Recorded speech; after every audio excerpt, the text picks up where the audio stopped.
Ang topic natin ngayon ay tungkol sa driving school. Kailangan ba talaga na mag-undergo ng training sa isang driving school bago kumuha ng driver's license?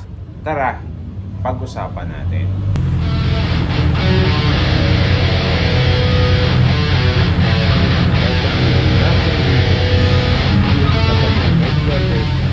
Marami pong nagkalat na driving school sa buong Pilipinas dahil po sa ipinatupad ng Land Transportation Office na process. Ito po ay ang pagkuha ng Theoretical Driving Course Certificate at Practical Driving Course Certificate.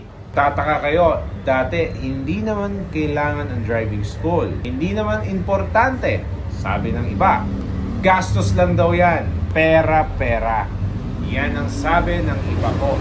Ang sabi pa nga ng iba, hindi ko na kailangan mag-driving school dahil marunong na ako magkotse. Marunong na ako mag-drive, marunong na ako magmotor. Hindi ko na kailangan matuto pa.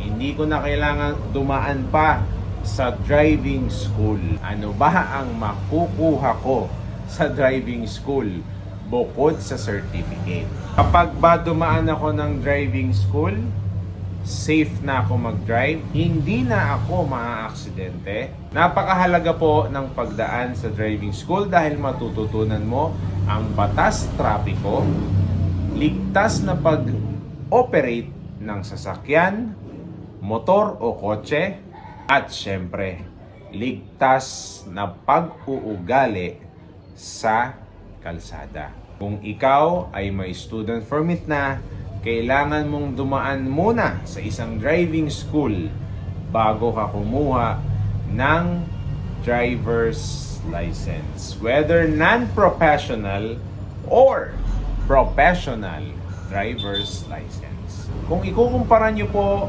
ang proseso natin ng pagkuha ng lisensya sa ibang bansa, nahuhuli na po tayo.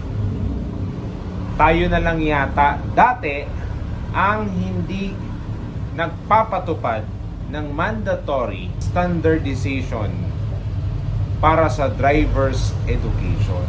2021, naglabas po ng bagong batas. Yan po ang Republic Act 10930.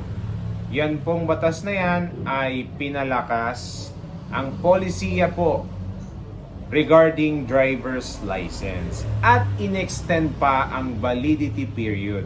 Merong driver's license na 10 years ang validity.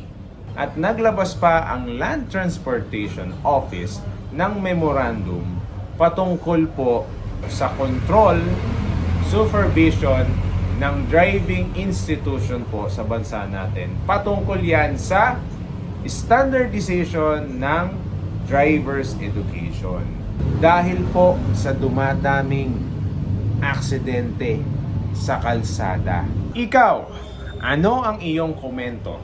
Kailangan ba talaga ng isang individual na gustong mag-drive, gustong magmotor, kailangan ba talagang dumaan sa isang driving school o hindi na? Comment down below kung ano ang inyong opinion patungkol po sa ating topic. Salamat sa panonood ng walang kakwenta-kwentang vlog. Matulog na tayo.